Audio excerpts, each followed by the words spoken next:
प्रिय विद्यार्थियों, सुप्रभात, नमस्कार। आज हम भक्ति काल में राम भक्ति धारा के प्रतिनिधि कवि तुलसीदास की भक्ति की अनुपम रचना विनय पत्रिका के पद पढ़ेंगे, जो हमारे पाठ्यक्रम में दिए हुए हैं। विनय पत्रिका रचना में तुलसी का जीवन भी मिलता है, जिसमें तुलसी अपने जीवन के बारे में भी लिखते हैं। विशिष्टाद्वैतवादी दर्शन तुलसी का इसी रचना में प्रकट होता है। तो सबसे पहला पद हम देखते हैं। राम जपू राम जपू बावरे, घोर भव नीर निधि नाम निज नावरे। तुलसीदास जी जो हैं वो कहते हैं कि हमें सब कुछ छोड़कर प्रभु राम का नाम जपना चाहिए। राम के नाम के जपने से हम इस संसार सागर को घोर भव नीर निधि नाम निज नावरे, कि हे बावले, राम जपू बावरे, हे बावले तू सब कुछ छोड़कर राम के नाम का स्मरण कर, राम नाम जप, क्योंकि घोर भव नीर निधि नाम निज नावरे। ये जो संसार है ये एक भयानक सागर है।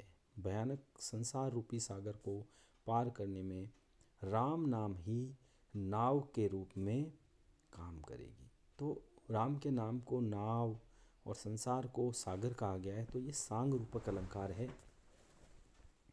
एक ही साधन सब रिद्धि सिद्धि साधी रे, ग्रसे कलि रोग जोग संयम समाधि रे। संयम का अर्थ है यहाँ संयम, मतलब श्री राम नाम को इस संसार सागर में को पार करने का साधन और नाव बताया। साथ ही इसको एकमात्र साधन बताया जिससे समस्त प्रकार की रिद्धि सिद्धि प्राप्त होती है, धन संपदा प्राप्त होती है। ग्रसे कलि रोग, जितने भी कलिकाल के रोग हैं उनका निवारण होता है।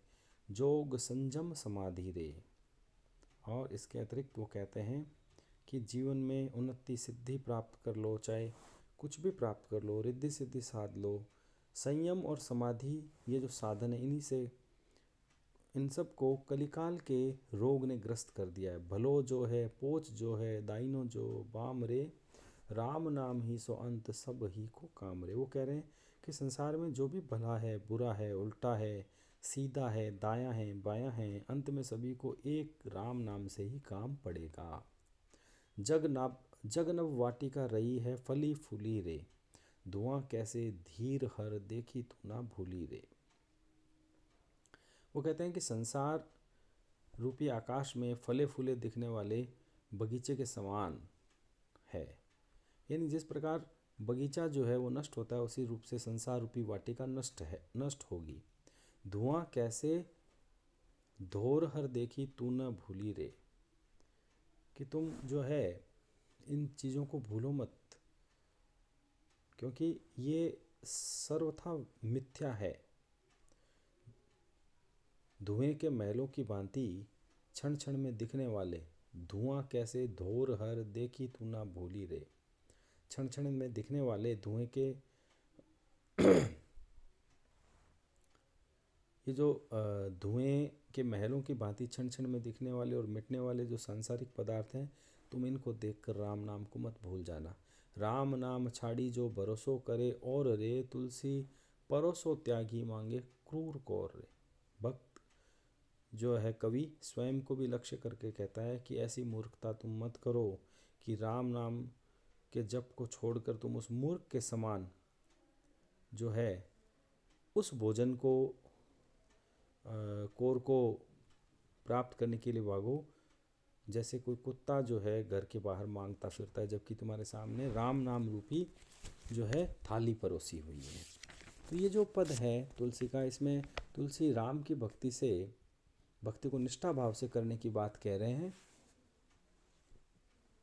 और संसार के समस्त साधनों को साधने की जो सिद्धि है वो राम का नाम है, ये बताया गया है। अगला पद देखिए। ऐसी मूढ़ता या मन की, परिहरि राम भक्ति सुर सरिता, आस करत ओ संगण की। तुलसीदास जी यहाँ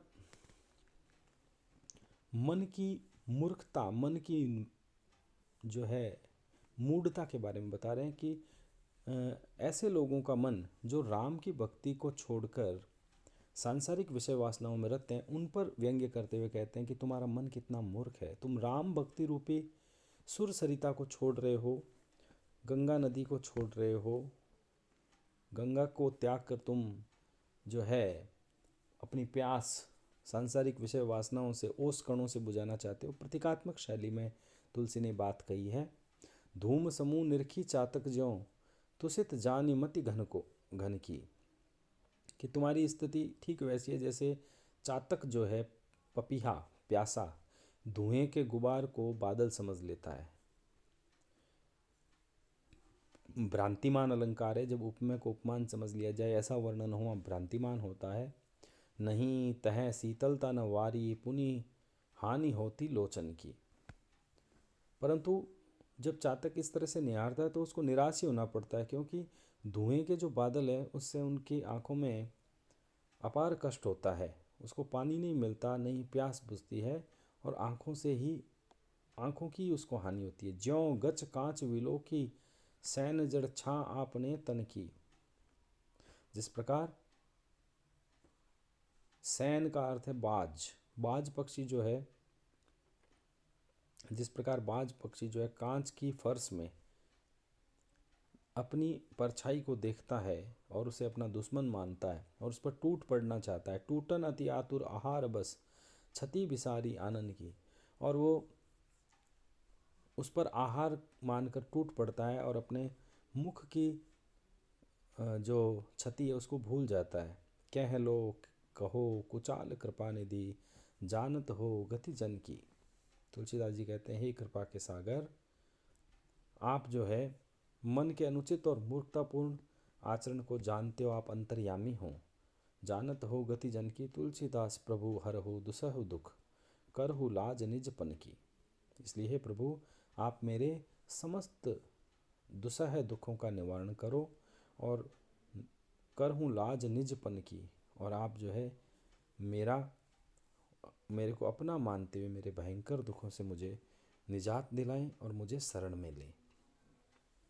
तो जीवन में मन के मूर्खतापूर्ण व्यवहार का वर्णन करते हुए कहते हैं कि हम अपने मूर्खतापूर्ण मन के कारण जो है स्वार्थ कर रखते हैं और स्वार्थ से हमें हानि उठानी पड़ती है। जिस प्रकार बाज को अपने मुख की हानि उठानी पड़ती है, जिस प्रकार चातक पक्षी को भ्रम में जो है अपने आँखों की हानि उठानी पड़ती है, उसी प्रकार हम मोह माया में जकड़े हुए स्वयं की हानि करते हैं। हम परमात्मा का चिंतन भूल जाते हैं।